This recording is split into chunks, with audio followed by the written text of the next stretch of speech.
CV तो अच्छी है, मगर क्या है ना सफ़ीर साहब, सरकारी नौकरियों पे बैन लगा हुआ है। और वैसे भी आजकल हम लोग हुकूमत में तो है नहीं, ऑपोजिशन में। ऑपोजिशन की सुनता कौन है? सही। वैसे एक रास्ता है,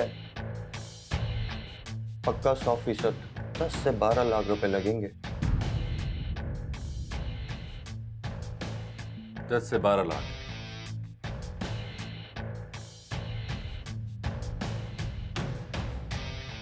thank you so much for your time and information. मुझे देर हो रही है, मैं चलता हूँ। Thank you so much. Nice meeting you. ये सीवी वापस करेंगे मेरी? या श्योर।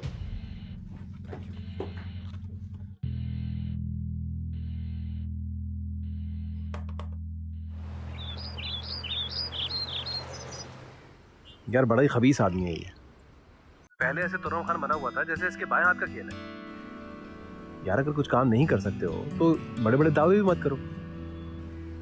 खैर, छोड़ूंगा नहीं मैं इस हनीफ के बच्चे को।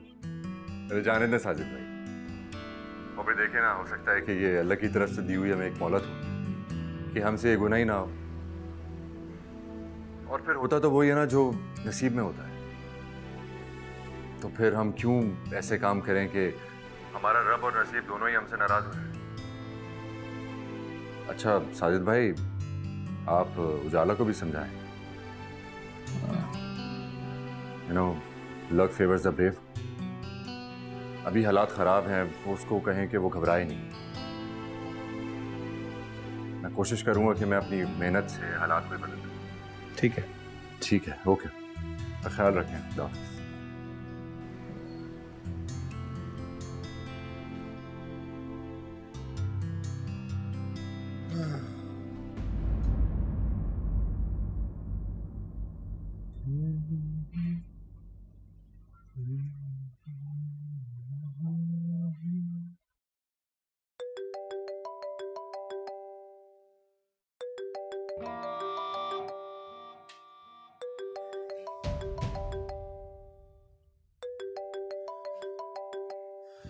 इसका दिमाग ठीक करना पड़ेगा मुझे।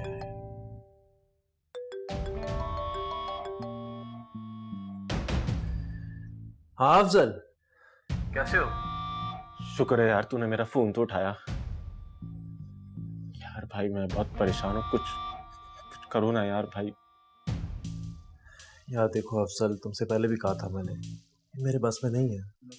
यार भाई बात तो सुन लो मेरी। अफजल मैंने कहा ना कि मेरे बस में नहीं है। और देखो, बार बार कॉल करके मुझे डिस्टर्ब मत किया करो तुम। यार कुछ भी करो यार भाई प्लीज। तो मैं क्या करूं अफजल? तुम क्यों बच्चों की तरह जिद कर रहे हो मुझसे? मेरे हाथ में कुछ नहीं है अब। यार अफजल मेरी बात कान खोल के सुन लो तुम अब। मैं हूं बड़ा बिजी इंसान, ठीक है? और ये मेरे बिजनेस का मामला है। फारिग बंदा नहीं हूं। काम में होता हूँ, बिजी होता हूँ।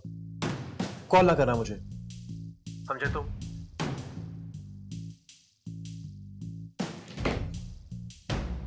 इडियट।